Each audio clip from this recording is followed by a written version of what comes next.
dear ones, welcome to Exam Point. അപ്പോൾ നമ്മൾ പുതിയൊരു ചാപ്റ്റർ പഠിക്കാൻ പോവാണ്. Chapter means that is A short പോം. ദാറ്റ് ഈസ് ദ സോർ. സോർ എന്ന് വെച്ചാൽ ആരാ? സോവർ എന്നൊന്നും പറയരുത്, സോർ അത്രേ ഉള്ളൂ. ആ പ്രൊനൗൺസിയേഷൻ അങ്ങനെ തന്നെ വേണം. എന്താണ് അതിൻ്റെ അർത്ഥം? വിതയ്ക്കുന്നവൻ. ആരാണ് വിതയ്ക്കുന്ന ആള്? നമ്മുടെ ബൈബിളിലൊക്കെ ക്രിസ്ത്യൻസ് ആണെങ്കിൽ ബൈബിളിലൊക്കെ ഉണ്ട്, അല്ലെങ്കിൽ നമുക്കറിയാം കൃഷിയായിട്ട് റിലേറ്റ് ചെയ്തിട്ട് നമ്മൾ കേട്ടിട്ടുള്ള ഒരു വാക്കാണ് സോവർ എന്ന് പറയുന്നത്, അല്ലേ? സോവർ എന്ന് പറയുമ്പോൾ വിതയ്ക്കുന്നവൻ എന്നാണ് അർത്ഥം എന്ന് മിസ് പറഞ്ഞു. എന്താണ് വിതയ്ക്കുന്നത്? വിത്താണ്, അല്ലേ? ആ വിത്ത് വിതയ്ക്കുന്ന ആൾ ആരായിരിക്കും? കൃഷിക്കാരനായിരിക്കും, അല്ലേ? അപ്പോൾ നമ്മൾ പഠിക്കാൻ പോകുന്നത് സംതിങ് റിലേറ്റഡ് ടു സോവർ ആണ്. And what sower is doing. ആ സോവറിന് ഈ പോയം ആയിട്ടുള്ള റിലേഷൻഷിപ്പ് എന്താണ്, ബാക്കിയുള്ള കാര്യങ്ങളൊക്കെ അറിയണ്ടേ? വിത്ത് മാത്രമാണോ വിധിക്കുന്ന, വേറെ എന്തെങ്കിലും ഇതിൻ്റെ റിലേറ്റ് ചെയ്തിട്ട് നമ്മളോട് കവി പറയാൻ ഉദ്ദേശിക്കുന്നുണ്ടോ? കുറേ കാര്യങ്ങൾ പറയുന്നുണ്ട് കവി. സോ നമുക്ക് നോക്കാം കവിത എന്താണ് നമ്മളോട് സൂചിപ്പിക്കുന്നതെന്ന്. അപ്പോൾ കവിത പഠിക്കുന്നതിന് മുമ്പ് നമുക്ക് കവിത എഴുതിയതാരാന്ന് നോക്കണ്ടേ? അപ്പോൾ ഈ കവിത എഴുതിയത് വിക്ടർ മാരി ഹ്യൂഗോ. പക്ഷെ നമ്മൾ വിക്ടർ ഹ്യൂഗോ എന്നാണ് എപ്പോഴും പറയാറ്. ആ മിഡിൽ നെയിം നമ്മൾ കോമൺലി യൂസ് ചെയ്യാറില്ല. നമ്മളിപ്പോൾ റെസിറ്റേഷൻ കോമ്പറ്റീഷൻ ഒക്കെ പോയാലും നമ്മൾ I'm going to recite a poem from എന്ന് എഴുതിയിട്ട് വിക്ടർ ഹ്യൂഗോ എന്നാണ് പറയുക. കേട്ടല്ലോ? അപ്പോൾ മിഡിൽ നെയിം നമ്മൾ കോമൺലി യൂസ് ചെയ്യാറില്ല. നിങ്ങളുടെ ബുക്കിൽ അതുണ്ട്, അതുകൊണ്ടാണ് മിസ് ഇത് ഇൻക്ലൂഡ് ചെയ്തിരിക്കുന്നത്. So about the author. So he was born on to 1802 ആണ്. അപ്പോൾ ഏത് കാലഘട്ടമാണെന്ന് നോക്കിയേ? 1802. ആൻഡ് മരിച്ചത് 1885 മരിച്ചത്. He was A French poet, novelist and dramatist of the romantic movement. എന്താണ് ഉദ്ദേശിച്ചേക്കണെന്ന് നോക്കിയേ? ഒരു ഫ്രഞ്ച് കവിയാണ്, അല്ലേ? ഇവിടെ ഒന്നുള്ള ആളല്ല, അല്ലേ? ഫ്രഞ്ച് കവിയാണ്, നോവലിസ്റ്റ് ആണ്, നോവലൊക്കെ എഴുതും, പിന്നെ ഡ്രാമാറ്റിസ്റ്റ് ആണ്. അപ്പോൾ റൊമാൻറ്റിക് മൂവ്മെൻറ്റ് കേട്ടിട്ടുണ്ടോ? അങ്ങനെ ഒരു മൂവ്മെൻറ്റ് ലിറ്ററേച്ചറായിട്ട് റിലേറ്റ് ചെയ്ത് കുറേ മൂവ്മെൻറ്റ്സ് ഉണ്ടായിട്ടുണ്ട്. അതിലൊന്നാണ് റൊമാൻറ്റിക് മൂവ്മെൻറ്റ് എന്ന് പറയുന്നത്. ഈ റൊമാൻറ്റിക് മൂവ്മെൻറ്റ് ഇയേഴ്സ് എന്ന് പറയുന്നത് 1790s. അതായത് ചില സ്ഥലത്ത് അതിൻ്റെ ഡേറ്റിനൊക്കെ വേരിയേഷൻ ഉണ്ട്. 93 തുടങ്ങി 1830 വരെ എന്ന് ചില സ്ഥലത്തുണ്ടെങ്കിൽ ചില സ്ഥലത്ത് വേറെ ഡേറ്റ് ആണ്. സോ മിസ് ഇയർ കറക്റ്റായിട്ട് മെൻഷൻ ചെയ്യുന്നില്ല. എങ്കിലും റൊമാൻറ്റിക് മൂവ്മെൻറ്റ് എന്ന് പറയുന്ന ടൈം എന്ന് പറയുന്നത് ഈ ഒരു എറയാണ്. അപ്പോൾ ഇതിൽ എന്താണ് അവർ ചെയ്തിരുന്നതെന്ന് വെച്ചാൽ, ഈ റൊമാൻറ്റിക് ലിറ്ററേച്ചർ എന്ന് പറയുമ്പോൾ റൊമാൻസ് എഴുതുക എന്നല്ലോ, എംഫസൈസ്ഡ്, അത് ഇമ്പോർട്ടൻസ് കൊടുത്തത് ദ ഇൻഡിവിജ്വൽ സെൽഫിനാണ്. ഓക്കെ, അത്രയും നാൾ ചിലപ്പോൾ ഇൻഡിവിജ്വൽ സെൽഫിന് ഇമ്പോർട്ടൻസ് കൊടുത്തിട്ടുണ്ടാവില്ല. അപ്പോൾ ഇൻഡിവിജ്വൽ സെൽഫിന് പിന്നെ എന്താണ്? The value of individuals experience, അവരുടെ സ്വന്തം അനുഭവത്തിനുള്ള വിലയും, അതൊക്കെയാണ് ഈ റൊമാൻറ്റിക് ലിറ്ററേച്ചർ ഇമ്പോർട്ടൻസ് കൊടുത്തിരുന്നത്. അപ്പോൾ ഫ്രഞ്ച് കവിയാന്ന് മനസ്സിലായല്ലോ. റൊമാൻറ്റിക് മൂവ്മെന്റ് ഡ്രാമാറ്റിസ്റ്റും ആയിരുന്നു. He is considered one of the greatest and best non French writers. അപ്പോൾ അദ്ദേഹത്തെ കണക്കാക്കപ്പെടുന്നത് എങ്ങനെയാണ്? ഏറ്റവും നല്ല അല്ലെങ്കിൽ ഏറ്റവും ഫേമസ് ആയ ഒരു ഫ്രഞ്ച് എഴുത്തുകാരനായിട്ടാണ് അദ്ദേഹത്തെ വിലയിരുത്തുന്നത്. His best known works are the acclaimed novels Les Miserables and Notre Dame de Paris, the Hunchback of Notre Dame. So അതൊക്കെയാണ് അദ്ദേഹത്തിന് ഏറ്റവും best known works. He also produce more than 4000 drawings. നോക്കി, 4000 drawings ഉണ്ട്, which have been since been admired for their beauty, which have since been admired. അതിൻ്റെയൊക്കെ ഭംഗി കണ്ടിട്ട് അതൊക്കെ സൂക്ഷിച്ചു വെച്ചിട്ടുണ്ട് അല്ലെങ്കിൽ അഡ്മയർ ചെയ്തിട്ടുണ്ടെന്നാണ് പറയുന്നത്. ഇനി ഒരു പ്രത്യേകതയുണ്ട് നമ്മളുടെ ഈ കവിതക്ക്. ഞാൻ പറഞ്ഞു ഇദ്ദേഹം ഒരു ഫ്രഞ്ച് പോയറ്റാണ്. ഫ്രഞ്ച് പോയറ്റ് എന്ന് പറയുമ്പോൾ നിങ്ങൾക്ക് ഫ്രഞ്ചിലൊരു കവിത ഞാനിപ്പോൾ പഠിപ്പിച്ചു തന്നാൽ നിങ്ങൾക്ക് മനസ്സിലാവോ? ഇല്ലല്ലോ. അപ്പോൾ നമുക്കിവിടെ ഒരു ട്രാൻസ്ലേറ്റർ ഉണ്ട്. ഈ കവിത ട്രാൻസ്ലേറ്റ് ചെയ്തിരിക്കുന്നത് ടോറോ ദത്താണ്. ടോറോ ദത്ത് എന്നാണ് അറിയപ്പെടുന്നത്, പക്ഷെ ശരിക്കുള്ള പേര് താരുലത ദത്ത ആണ്. ടോറോ ദത്ത് എന്ന് കേൾക്കുമ്പോൾ ഫീമെയിൽ ആണോ മെയിൽ ആണോ എന്ന് നമുക്ക് അറിയാൻ പറ്റില്ല, പക്ഷെ താരുലത ദത്ത എന്നാണ് ശരിയായ പേര്. 1856 ജനിച്ചിരിക്കുന്നത്, 1877 മരിച്ചു. Popularly known as Toro Dutt, അങ്ങനെയാണ് അറിയപ്പെടുന്നത്. അപ്പോൾ എന്താണ് ജനനവും മരണവും ഇവിടെ പറഞ്ഞിട്ടുണ്ട്. 4th March 1856, 30 August 1877 മരിച്ചു. Was A Indian Bengali poet and translator from British India. മനസ്സിലായല്ലോ എന്താ വ്യത്യാസം എന്ന് വെച്ചാൽ? ഇന്ത്യൻ റൈറ്ററാണ്. ആ സമയം ഒന്ന് ആലോചിച്ച് നോക്കി. 1856 1877 നമ്മുടെ ഒരു ഇന്ത്യൻ ബംഗാളി റൈറ്ററാണ്. ട്രാൻസ്ലേറ്റർ ഫ്രം എവിടെയാണ്? British India. Who wrote in English and French. ഫ്രഞ്ചിലും ഇംഗ്ലീഷിലും അന്നത്തെ കാലത്ത് വിദ്യാഭ്യാസമുള്ള ഒരു ഫീമെയിൽ ക്യാരക്ടർ. അന്ന് ആലോചിച്ചൊക്കെ നമ്മളൊക്കെ എന്തോരം പിന്നിലാണല്ലേ. ഒരുപാട് കുറേ ഫെസിലിറ്റീസ് ഉണ്ടായിട്ടും നമ്മളൊക്കെ അതൊക്കെ മര്യാദക്ക് വിനിയോഗിക്കുന്നവരാണോ? ഇങ്ങനെയൊക്കെ ആലോചിച്ച് നോക്കുമ്പോൾ മിസ്സിന് അങ്ങനെ കമ്പയർ ചെയ്യുമ്പോൾ ചിലപ്പോഴൊക്കെ അങ്ങനെ തോന്നാറുണ്ട്. നിങ്ങളൊക്കെ ഫാർ ബെറ്റർ ദാൻ മിസ്സായിരിക്കും അല്ലേ, എന്നേക്കാൾ നല്ല കുട്ടികളായിരിക്കും, ഒരുപാട് കാര്യങ്ങൾ ചെയ്യുന്നവരായിരിക്കും. സോ ഇങ്ങനെയുള്ള കുറേ ഫേമസ് പേഴ്സണാലിറ്റീസിൻ്റെ ലൈഫൊക്കെ നമ്മൾ കാണുമ്പോൾ നമ്മൾ ഓർക്കേണ്ട ഒരു കാര്യമുണ്ട്, we can also become one of them അല്ലേ. നമുക്ക് ഇതുപോലെ ആരെങ്കിലുമൊക്കെ ആവാം, ഫേമസ് ആവാം നല്ല രീതിയിൽ എന്ന് പ്രത്യേകം ഓർക്കണമല്ലോ അല്ലേ. അപ്പം നമുക്കൊരു ട്രാൻസ്ലേറ്റർ ഉണ്ടെന്ന് മനസ്സിലായി. നമുക്ക് പോയം എഴുതിയത് ആരാണ്? The poem was written by Victor Hugo ആണെങ്കിൽ ട്രാൻസ്ലേറ്റഡ് ബൈ ടോറു ദത്ത്. അത്രയും കാര്യങ്ങൾ മനസ്സിലായല്ലോ. So we are moving on to the poem. Plowing the fields, sowing seeds, reaping harvest, the sons of the earth never get tired. എന്താണ് പറഞ്ഞിരിക്കുന്നത്? ആരാണ് ഇവിടെ tired ആവാത്ത ആള്? നമ്മൾ കുറേ പണിയെടുത്താൽ നമ്മൾ ടയേർഡ് ആവില്ലേ?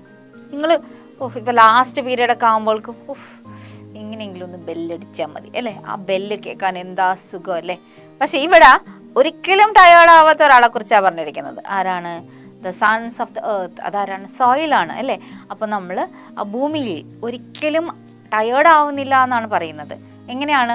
നമ്മൾ ഭൂമിയിൽ ചെടി നടുന്നുണ്ട്, വിത്ത് വിതയ്ക്കുന്നുണ്ട്, പിന്നെ അത് റീപ്പാവുന്നുണ്ട്, അതായത് വിളവെടുപ്പിനുള്ള ടൈം ആവുന്നുണ്ട്. ഇതൊക്കെ സംഭവിക്കുമ്പോഴും നമ്മളിത് കണ്ടിന്യൂ ചെയ്യുവാണ് ഇല്ലേ. നമ്മൾ സ്റ്റോപ്പ് ചെയ്യുന്നുണ്ടോ? ഈ പ്രാവശ്യം അരി തിന്നു, ഇനി നമുക്ക് ഒരു 6 മാസത്തേക്ക് ചോറൊന്നും വേണ്ട, അങ്ങനെയാണോ? അല്ലല്ലോ. നമുക്കത് കണ്ടിന്യൂസ് ആയിട്ട് വേണം. നമുക്ക് we want food every time അല്ലേ. നമ്മളൊരു 4 നേരമൊക്കെ ഫുഡ് കഴിക്കുന്ന ആൾക്കാരാണ്. അപ്പോൾ when we want to eat, എവിടെ നിന്നാണ് നമുക്ക് ഇതൊക്കെ തരുന്നേ? ഇപ്പം non veg okay, non veg കഴിക്കുന്നവരുണ്ടാവും, എങ്കിലും അവർക്ക് ചപ്പാത്തി ആയാലും ചോറായാലും ഒക്കെ വേണ്ടേ. സോ ഇതൊക്കെ നമുക്ക് ആര് ചെയ്യണം? കൃഷി ചെയ്യണം. ഈ കൃഷി എവിടെ ചെയ്യണേ? ഭൂമിയിലാണ് ചെയ്യുന്നത്. അപ്പോൾ അത് അവരൊരിക്കലും ടയേർഡ് ആകുന്നില്ല എന്നാണ് പറയുന്നത്. Read the poem and explore this concept. ഈ കവിത വായിച്ചിട്ട് ഈ കോൺസെപ്റ്റ് മനസ്സിലാക്കാൻ, കോൺസെപ്റ്റ് എന്ന് പറഞ്ഞാൽ ആശയം മനസ്സിലാക്കാൻ, എക്സ്പ്ലോർ ചെയ്യാൻ, കുറച്ചും കൂടി ഡീറ്റെയിൽ ആയിട്ട് മനസ്സിലാക്കാനാണ് നമ്മളോട് പറയുന്നത്. So moving on. The sower. Sitting in a porchway cool, fades a ruddy sunlight fast, twilight hastens on to rule, working hours are well nigh past. എന്താണ്? 4 വരിയാണ് ആദ്യത്തെ സ്റ്റാൻസ എന്ന് പറയുന്നത്.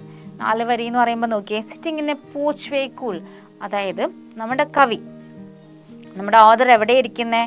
പോർച്ചുവേലിരിക്കുവാണ്. പോർച്ചുവേ എന്ന് പറഞ്ഞാൽ ആ പൂമുഖത്തിൽ അല്ലേ, പൂമുഖത്ത്. അപ്പോൾ ആ സമയത്ത് എന്താണ്? നല്ല സന്ധ്യ സമയം പോലെ കൂളല്ലേ, കൂളാണ് പറഞ്ഞിരിക്കുന്ന കാലാവസ്ഥ. അപ്പം എന്ന് വെച്ചാൽ വെയിലൊക്കെ പോയിക്കൊണ്ടിരിക്കുവാണ്. The fades the ruddy sunlight fast. Ruddy എന്താ? ചുമന്ന സൂര്യൻ പെട്ടെന്ന് തന്നെ പോയിക്കൊണ്ടിരിക്കുകയാണ്, ഫാസ്റ്റി പോയിക്കൊണ്ടിരിക്കുകയാണ്. അപ്പം നമുക്കറിയാം ഒരു സന്ധ്യാസമയം, ആ സമയത്തല്ലേ സൂര്യൻ പോയി ഒരു തണുത്ത ഒരു അന്തരീക്ഷം വരുന്ന. ഉച്ചക്കാണ് കവിത എഴുതിയിരുന്നെങ്കിൽ കൂളെന്ന് എഴുതാൻ പറ്റുമോ? ഇല്ലല്ലോ. അപ്പോൾ ഫേഡ്സ് എന്ന് പറഞ്ഞാൽ മങ്ങിപ്പോകുന്ന, ആ ചുവന്ന വെളിച്ചം മങ്ങിപ്പോകുന്നു, അതും പെട്ടെന്ന് മങ്ങിപ്പോകുന്നു എന്നാണ് കവി പറയുന്നത്. Twilight hastens on to rule.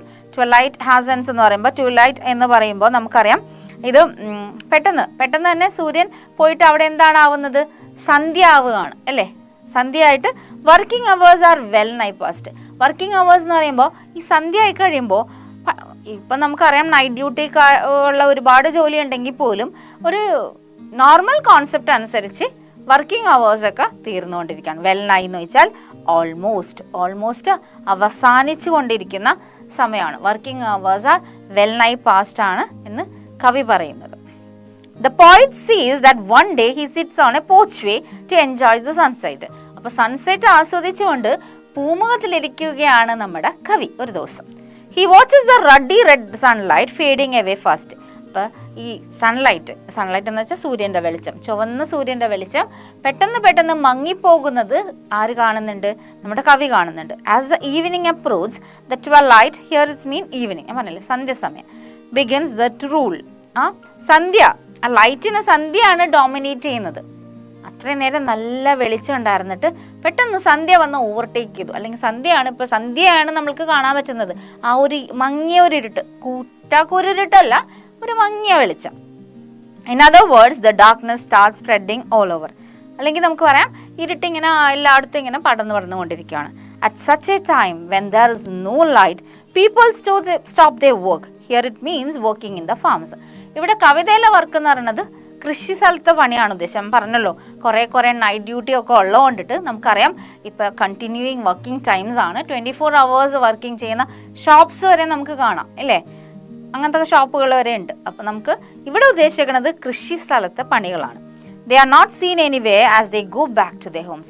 അവരെ ഒന്നും ആ സമയത്ത് നമുക്ക് കൃഷിക്കാരെ ഒന്നും കാണാൻ പറ്റില്ല, കാരണം അവരൊക്കെ വീട്ടിൽ പോയിട്ടുണ്ടാവും. ഏതെങ്കിലും ഒരു കൃഷി സ്ഥലത്ത് ഭയങ്കര ലൈറ്റൊക്കെ ഇട്ട് വെച്ചിട്ടുണ്ടാവും. മിക്ക കൃഷി സ്ഥലങ്ങളിലും ലൈറ്റും കാര്യങ്ങളൊക്കെ ഒന്നും ഉണ്ടാവില്ല. വെള്ളമാണ് ഉണ്ടാവണം, കാരണം ചെടിയൊക്കെ നനക്കാനുള്ളത് കൊണ്ടിട്ട്. മറ്റേ ലൈറ്റൊക്കെ കോമൺ ആയിട്ട് എങ്ങും ഉണ്ടാവാറില്ല, ഇല്ലേ? പിന്നെ വല്ല ചെറുതായിട്ട് വല്ല ഒരു കൂടാനം പോലെ കെട്ടിയിട്ട് അവിടെയൊക്കെ വല്ല ലൈറ്റ് അങ്ങനെ വല്ലതും സെറ്റപ്പ് ചെയ്താലേ ഉള്ളൂ. അതുകൊണ്ട് തന്നെ കൃഷി സ്ഥലത്ത് രാത്രി കോമൺലി പണികളൊന്നും നടക്കാറില്ല. അല്ലെങ്കിൽ എന്തെങ്കിലും ലൈറ്റ് സെറ്റപ്പ് ഒക്കെ നടത്തിയിട്ടാണ് അവരത് എന്തെങ്കിലും അത്യാവശ്യ ഘട്ടങ്ങളിൽ അങ്ങനെ ചെയ്യാറുണ്ടെന്ന് മാത്രമേ ഉള്ളൂ. Shadows shoot across the land, but one sower lingers still. Old in rags, he patient stand. Looking on, I feel a thrill. എന്താ പറഞ്ഞിരിക്കുന്നത്? Shadow shoots across the land. ആ എല്ലായിടത്തും നിഴല് അല്ലേ, എല്ലായിടത്തും ആ ഒരു ഇരുട്ടിങ്ങനെ പടർന്നുകൊണ്ടിരിക്കുകയാണ്. But one sower lingers still. എന്താണ്? ഒരു സോവർ, ഒരു വിതയ്ക്കാരൻ മാത്രം ലിംഗേഴ്സ് എന്ന് പറഞ്ഞാൽ എന്താണ്? അവിടെ നിൽക്കുവാണ്. Stand still, he is standing there. ഒരാൾ മാത്രം, അവ എല്ലാവരും ആ സമയത്ത് പോയെങ്കിലും ഒരാൾ മാത്രം he is standing still. Old in rags, he patient stands. Looking on, I feel a thrill. എന്താണ്?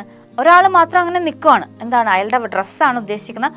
ഓൾഡ് ആണ്. പിന്നെ എന്താണ്? റാഗ്സ് ആണ്. അത്ര നല്ല ഡ്രസ്സൊന്നും അല്ല, പഴയ ഡ്രസ്സൊക്കെയാണ്, കീറിയ പോലത്തെ അങ്ങനത്തെ ഒരു അതാണ്, മുഷിഞ്ഞ് ഡ്രസ്സുകളെയൊക്കെയാണ് നമ്മൾ റാഗ്സ് എന്ന് വിളിക്കുന്നത്. ഹി പേഷ്യൻസ് സ്റ്റാൻഡ്സ്, വളരെ ക്ഷമയോടെ നിൽക്കുവാണ്. ലുക്കിംഗ് ഓൺ, അയാളെ നോക്കിക്കൊണ്ടിരിക്കുമ്പോൾ ഐ ഫീൽ എ ത്രിൽ, എനിക്കൊന്ന് ത്രിൽ. കാരണം എല്ലാവരും പോയി അല്ലേ, എല്ലാവരും പോയിട്ട് ഈ മനുഷ്യൻ മാത്രം എന്തുകൊണ്ട് അവിടെ അങ്ങനെ നിൽക്കുന്നു എന്നുള്ളൊരു ആകാംക്ഷയൊക്കെ കൂടി. അപ്പോൾ പോയിട്ട് നല്ല ത്രില്ലായി. There is nothing in the land but the shadows which shoot all over the places. എന്താണ്? അവിടെയൊക്കെ നിഴലൊക്കെ വ്യാപിച്ചു ഇരുട്ടായിക്കൊണ്ടിരിക്കുകയാണ്. However, among those shadows the poet sees one sower. sower എന്ന് പറഞ്ഞാൽ ഫാമർ ആണേ. അപ്പോൾ ആ നിഴലുകൾക്കിടയിൽ ഒരു മനുഷ്യൻ്റെ നിഴല് പോയിറ്റിന് നല്ല വ്യക്തമായി കാണാമായിരുന്നു. ഒന്ന് സങ്കല്പിച്ച് നോക്കിയേ, ഒരു പാടം, ഒരു ഒഴിഞ്ഞ പാടം, ആ പാടത്തിൽ ആരുമില്ല, പക്ഷെ ഒരു മനുഷ്യൻ്റെ നിഴല് പോയിറ്റിന് നല്ല വ്യക്തമായിട്ട് കാണാം. He lingers, stays there. Lingers എന്ന് പറഞ്ഞാൽ stays there. He is old in rags. Rags ഞാൻ പറഞ്ഞില്ലേ, കീറിയ ഡ്രസ്സുകളാണ്. And stands there patiently watching him the poet feels thrilled. അപ്പോൾ ആൾ നോക്കിക്കൊണ്ടിരുന്നപ്പോൾ പോയിറ്റിന് നല്ല ത്രിൽഡായി എന്നാണ് പോയിറ്റ് പറയുന്നത്. അപ്പം നമുക്ക് അടുത്ത വരി നോക്കാം. അയാൾ എന്തിനാണ് അവിടെ നിൽക്കണേന്ന് അറിയണ്ടേ? ഒരു ആകാംക്ഷയൊക്കെ വന്നില്ലേ? ബാക്കി എല്ലാവരും പോയി, ഇയാളോളം ഒറ്റക്ക് നിൽക്കുവാണ്. നിങ്ങൾ നിൽക്കോ ഒറ്റയ്ക്ക്? പേടിയുണ്ടോ സന്ധ്യ സമയത്ത് ഒറ്റക്കൊക്കെ പോയി നിൽക്കാൻ? ഇല്ലല്ലേ? നിങ്ങൾക്ക് പേടിയൊന്നുമില്ല, നിങ്ങൾ വലിയ കുട്ടികളായില്ലേ, അല്ലെങ്കിൽ ആയിക്കൊണ്ടിരിക്കുകയല്ലേ, അപ്പോൾ പേടിയൊന്നുമില്ല. പക്ഷെ എന്തിനാണ് ഇയാൾ നിൽക്കണേന്ന് നമുക്ക് നോക്കാം. Black and high is still out, dominates the furrows deep. Now to sow the task is set, soon shall come a time to reap. എന്താ പറയുന്നേ? Black and high is still out. Still out എന്ന് വെച്ചാൽ ആ ഒരു എന്താണ്, ഞാൻ പറഞ്ഞൊരു time എന്ന് പറയുന്നത് സന്ധ്യയാണ്. സന്ധ്യ എന്ന് പറയുമ്പോൾ ഈ നിൽക്കുന്ന ആളെ നമുക്ക് വ്യക്തമായിട്ട് കാണുന്നില്ല, ഒരു നിഴല് പോലെയാണ് കാണുന്നത്. അതിനാണ് നമ്മൾ സ്റ്റിൽ ഔട്ട് എന്ന് പറയുന്നത്. അത് ഡാർക്ക് ഷേപ്പ്, ഒരു നമ്മളൊരാളവിടെ നിൽപ്പുണ്ടെന്നുള്ള ഒരു ഔട്ട് ലൈനില്ലേ, അതാണ് silhouette. Dominates the furrows deep, അതിനെ നമുക്ക് ഡോമിനേറ്റ് ചെയ്ത് നിൽക്കുവാണ്. And now to sow the task his set. എന്താണ്? വിതയ്ക്കാൻ പോകുകയാണ്. Soon shall come a time to reap. അപ്പോൾ വിതച്ച് കഴിഞ്ഞാൽ കുറച്ച് നാൾ കഴിയുമ്പോൾ എന്തുണ്ടാവും? കൊയ്യാനുള്ള സമയം വരും അല്ലേ? വിതച്ച് കഴിഞ്ഞാൽ കൊയ്യണ്ടേ? നമുക്ക് വിത്ത് വിതച്ച് ചെടി ഭാഗമായി ഇപ്പം നെല്ലാണെന്നുണ്ടെങ്കിൽ നെല്ല് കൊയ്യണ്ടേ? അപ്പോൾ അതിനുള്ളൊരു സമയം വരും എന്നാണ് പോയിറ്റ് പറയുന്നത്. In the third stanza, the poet says that the sower still out shadow anta. It's dark and it keeps growing as the night approaches. അപ്പോൾ ഇരുട്ടായിക്കൊണ്ടിരിക്കുമ്പോൾ ഷാഡോ വലുതാവുന്നുണ്ട് എന്നാണ് പോയിറ്റ് പറയുന്നത്. It spreads over deep furrows. അത് ഈ furrows എന്നൊക്കെ പറയണത് ട്രെഞ്ചാണ്, narrow trench made by plough for sowing seed. ഈ നമ്മൾ വിത്തൊക്കെ വിതയ്ക്കാൻ വേണ്ടിയിട്ട് ഇങ്ങനെ കുഴി പോലെയൊക്കെ ഇട്ടിട്ടുണ്ടാവും. So that is called furrows. അപ്പോൾ അതിനേക്കാളൊക്കെ വലുതായിട്ട് ഈ ഷാഡോ കാണാം. Which are now visible due to darkness. ഇരുട്ടായത് കൊണ്ടിട്ട് അത് കാണാൻ പറ്റുന്നതാണ് പറയുന്നത്. പിന്നെന്താണ്? According to the poet, the sower may be thinking it's time to sow the seeds and is doing it. എല്ലാവരും പോയി, എന്നിട്ടും ഇയാൾ എന്താ ചെയ്യുന്നത്? ഇയാൾ വിത്ത് വിതയ്ക്കാൻ ടൈം ആയി എന്ന് പറഞ്ഞ് വിചാരിച്ച് അത് വിത്ത് വിതയ്ക്കാൻ പോകുന്നതാണ്.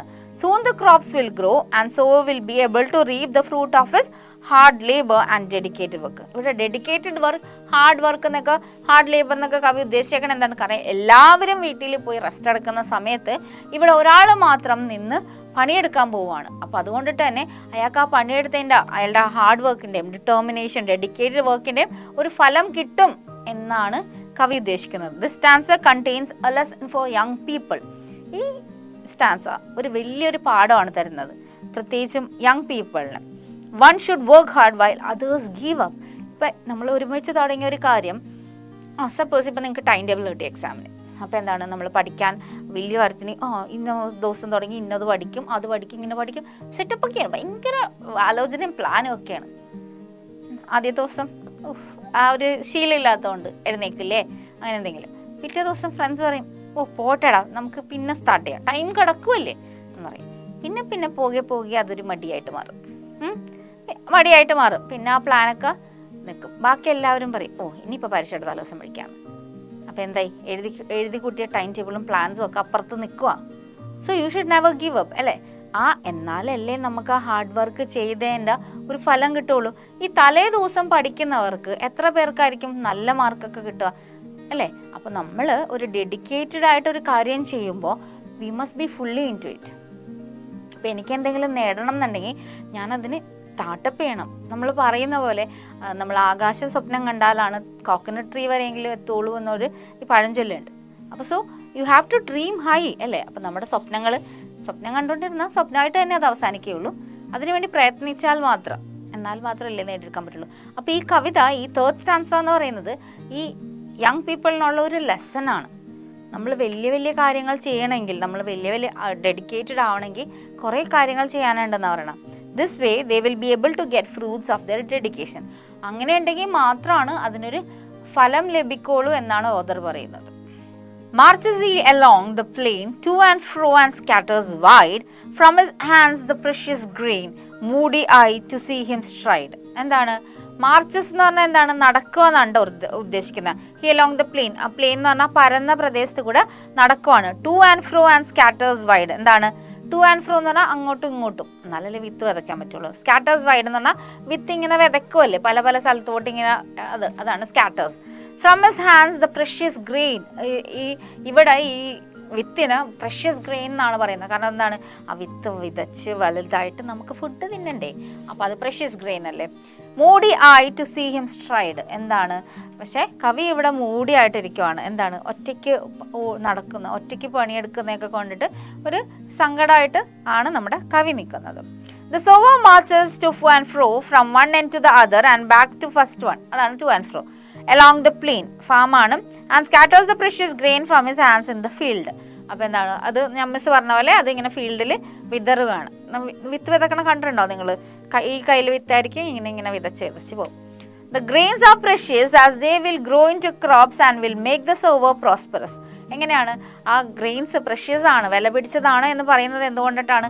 അത് വിതച്ച് അത് വലുതായിട്ട് വേണം അത് കൊയ്ത് കൃഷിക്കാരനെ അഭിവൃദ്ധി പ്രാപിക്കാൻ. പ്രോസ്പെറസ് അഭിവൃദ്ധിയാണ്.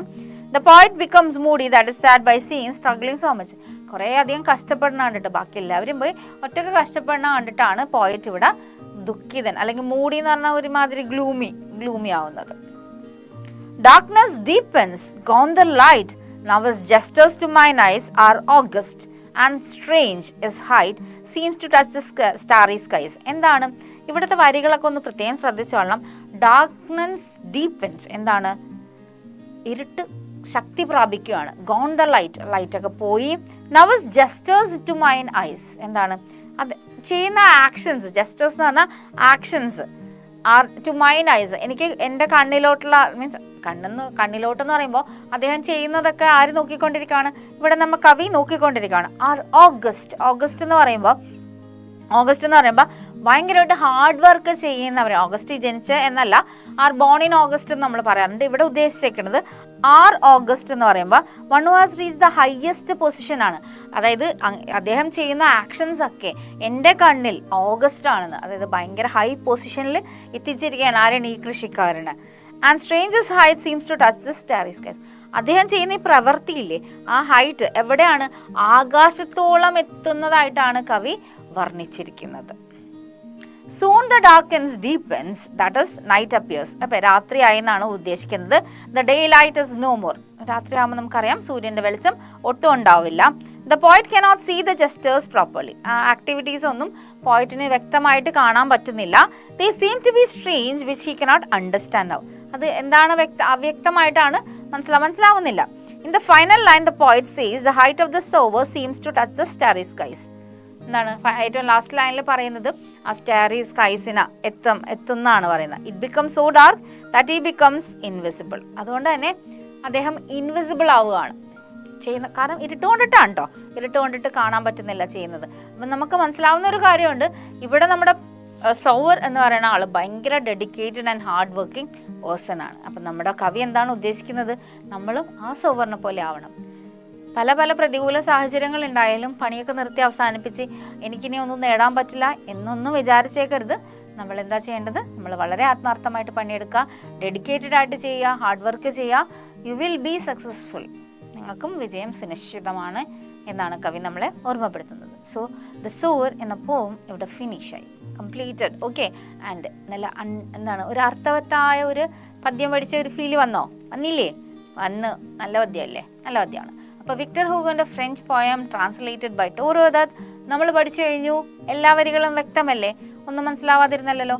അപ്പോൾ നല്ലൊരു ഹയസ്റ്റ് പൊസിഷനിലുള്ള ആൾക്കാരെയൊക്കെ പറയാനൊരു പേരും കിട്ടി, ഓഗസ്റ്റ് ആണ് അല്ലേ? ഓഗസ്റ്റ് എന്ന മാസത്തിന് മാത്രമല്ല, ഓഗസ്റ്റ് അല്ലാതെയും നമ്മൾ ആ വേർഡ് യൂസ് ചെയ്യുന്നുള്ളതൊരു ടേം, അങ്ങനെ ഒരു ഇതും കൂടി നമുക്ക് ഇൻഫർമേഷനും കൂടി നമുക്ക് പുതിയതായിട്ട് കിട്ടി. So we are going to see the textbook questions and activities. അപ്പോൾ ടെക്സ്റ്റ് ബുക്ക് ക്വസ്റ്റ്യൻ ആൻസേഴ്സ് എന്തൊക്കെയാണെന്ന് നോക്കാം. First one, what are the various activities involved in farming? കൃഷിയിൽ ഉൾപ്പെട്ടിരിക്കുന്ന വിവിധ പ്രവർത്തനങ്ങൾ എന്തൊക്കെയാണെന്നാണ് ചോദിച്ചിരിക്കുന്നത്. എന്തൊക്കെയാണ്? Answer: ploughing, manuring, sowing, weeding, irrigating, harvesting. Ploughing എന്ന് പറഞ്ഞാൽ ഉഴുതു മറിക്കുക, മാനുവറിങ് വളമിടുക, സോയിങ് എന്ന് പറഞ്ഞാൽ വിത്ത് വിതയ്ക്കുക, വീഡിങ് എന്ന് പറഞ്ഞാൽ കള പറിക്കുക, ആവശ്യമില്ലാത്ത ചെടി പറിക്കുന്നതിനാണ് വീഡിങ് എന്ന് പറയുന്നത്. ഇറിഗേറ്റിംഗ് എന്ന് പറയുന്നത് നനച്ചു കൊടുക്കുക, ഹാർവെസ്റ്റിംഗ് എന്ന് പറഞ്ഞാൽ വിളവെടുപ്പ്. അപ്പോൾ ഇതൊക്കെയാണ് നമ്മുടെ കൃഷിയിൽ ഉൾപ്പെട്ടിരിക്കുന്ന പ്രവർത്തനങ്ങൾ. രണ്ടാമത്തെ question, where is the speaker sitting? Speaker എവിടെയാണ് ഇരിക്കുന്നത്? In a cool porch way.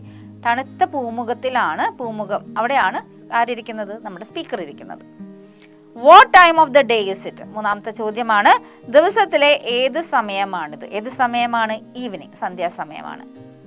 Let's revisit ആണ് നെക്സ്റ്റ് ആക്ടിവിറ്റി. അപ്പോൾ റീവിസിറ്റ് എന്ന് പറയുമ്പോൾ നമുക്ക് കവിതയിലോട്ടൊരു തിരിഞ്ഞു നോട്ടമാണ്, തിരിഞ്ഞു പോക്ക്, അതൊക്കെയാണ് അതിൻ്റെ അർത്ഥം. അപ്പോൾ നമുക്ക് ഫസ്റ്റ് ക്വസ്റ്റ്യൻ്റെ ആൻസർ നോക്കാം.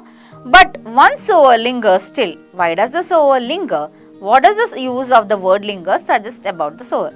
അപ്പോൾ സോയർ ഒരാൾ മാത്രം, ഒരു കൃഷിക്കാരൻ മാത്രം അവിടെ നിൽക്കുന്നുണ്ടെന്ന് പറയുന്നുണ്ട്. അപ്പോൾ ആ വേർഡ് ലിങ്കർ എന്താണ് ഉദ്ദേശിക്കുന്നത്? ആ ലിങ്കർ കൃഷിക്കാരനെ കുറിച്ച് എന്താണ് പറഞ്ഞിരുന്ന എന്നാണ് ചോദിച്ചിരിക്കുന്നത്. എന്താണ്? He lingers so that he can sow the seeds. എന്തുകൊണ്ടാണ് നിൽക്കുന്നത്? വിത്ത് വിതയ്ക്കാൻ വേണ്ടിയിട്ടാണ് നിൽക്കുന്നത്. It suggest that is dedicated to his work. അല്ലേ? നല്ല ഡെഡിക്കേഷൻ, ജോലിയോട് ഭയങ്കര ആത്മാർത്ഥതയുള്ള ഒരാളാണ് എന്ന് നമുക്ക് മനസ്സിലാക്കാൻ പറ്റും. Second question, why does the speaker feel a thrill on seeing the sower? Now identify the words used by the poet to establish this. എന്താണ്? സോവറിനെ കാണുമ്പോൾ പോയിറ്റ് ത്രില്ലാവുന്നുണ്ട്. അതിൻ്റെ വേർഡ്സ്, കവിതയെ തന്നിരിക്കുന്ന വരികൾ കണ്ടുപിടിക്കാനാണ് പറഞ്ഞാൽ. He is impressed on seeing the silhouette of the sower dominating over the fields. Black and high is silhouette dominates the furrows deep. അതാണ് കവിതയെ തന്നിരിക്കുന്ന വരികൾ. ഡോമിനേറ്റ്സ് ഡിയിൽ ക്യാപിറ്റൽ ലെറ്റർ കൊടുത്തിരിക്കുന്നത് കവിതയിലുള്ള വരി ആയതുകൊണ്ടാണ്. അപ്പോൾ നിങ്ങൾക്ക് വേണമെങ്കിൽ കവിതയിൽ കാണുന്ന പോലെ തന്നെ എഴുതാനും ചെയ്യാം. Third question, how does the sower go about performing his task? എന്താണ്? എങ്ങനെയാണ് സോവർ അദ്ദേഹത്തിൻ്റെ പ്രവൃത്തി ചെയ്യുന്നത്? ജോലി എങ്ങനെയാണ് ചെയ്യണമെന്ന്. He marches along the field to and fro and scatters the seed wide. എങ്ങനെയാണ്?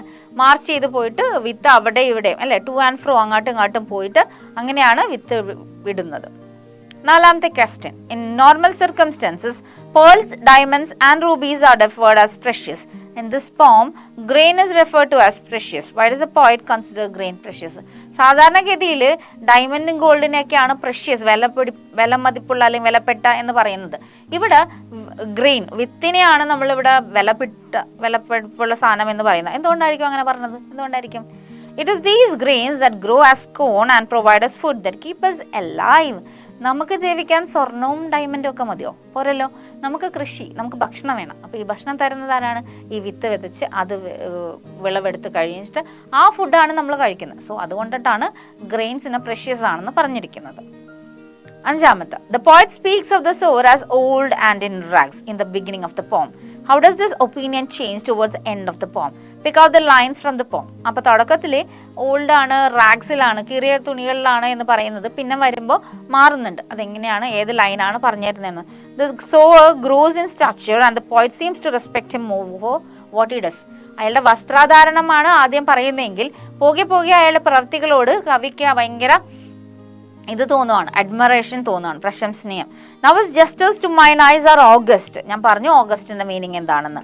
And strange, his eyes seem to touch the starry skies. ആകാശം മുട്ടെയാണ് അദ്ദേഹത്തിന്റെ പ്രവൃത്തികളെ കവി വർണ്ണിക്കുന്നത്. ആറാമത്തെ question, bring out the contrast between the poet and the sower. The poet is sitting idle, watching the sower, whereas the sower works hard even after twilight has set in and everyone has gone. എല്ലാവരും വീട്ടിൽ പോയതിനു ശേഷവും നമ്മുടെ sower പണിയെടുക്കുകയാണ്.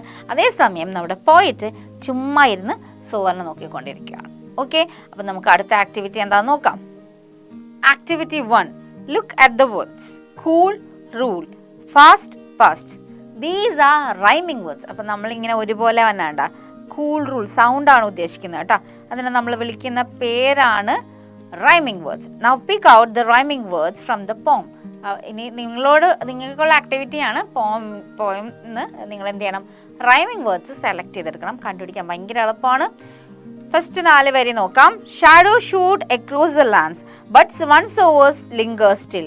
Old in rags the patient stand looking on I feel a thrill. അപ്പം അതിലേതൊക്കെയാണ് വരുന്നത് നോക്കാം. നമുക്ക് എഴുതാം. ലാൻസ് വരുമ്പോൾ എന്ത് വരും? ലാൻസ്, സ്റ്റാൻസ് അല്ലേ. പിന്നെ എന്താണ് വരുന്നത്? സ്റ്റില്ല്, ത്രില്ല് വരുന്നുണ്ട്. പിന്നെ എന്താണ് അടുത്ത നോക്കാം. Black and high is C loud dominates the furrows deep. Now to sow the task is set, soon shall come a time to reap. അപ്പോൾ deep, reap, deep, reap. Marches he along the plain, to and fro and scatters wide. From his stands the precious grain, moody eye to see him stride. അപ്പോൾ എന്താണ്? Plain അല്ലേ, plain, grain. ഇനി എന്താണ്? Wide, stride. അപ്പോൾ നമ്മൾ എല്ലാം ഓർഡറിൽ എഴുതി കഴിഞ്ഞാൽ നമുക്കത് തികയും. അപ്പോൾ ഇനി ഒരു സ്റ്റാൻസും കൂടി ലെഫ്റ്റ് ആണ്. So you can find out your own from the rhyming words. Moving on to the next, that is locate the word pictures used in the poem. നമ്മൾ ലൊക്കേറ്റ് ചെയ്യാനാണ് പറയുന്നത് word pictures. Shadow shoot across the land, marches he along the plain, to and fro and scatters wide, from his hands precious grain. അതാണ് എന്താണ് നമുക്ക് picture, moving word pictures തന്നിരിക്കുന്നത്. നമുക്കറിയാം, നമ്മളത് കേൾക്കുമ്പോൾ നമുക്ക് ആ ആള് അങ്ങോട്ടും ഇങ്ങോട്ടും നടക്കണതും വിത്ത് വിതയ്ക്കുന്നതൊക്കെ നമുക്ക് ഫീൽ ചെയ്യില്ലേ. So that is these are the lines. Third question, seems to touch the starry skies is an example of alliteration from the poem. Find out other examples from the poem. Shadows shoot across the lands, looking on I feel a thrill. ഇതാണ് പറഞ്ഞിരിക്കുന്നത്. അപ്പോൾ നമ്മൾ alliteration എന്ന് പറഞ്ഞാൽ എന്താണ്?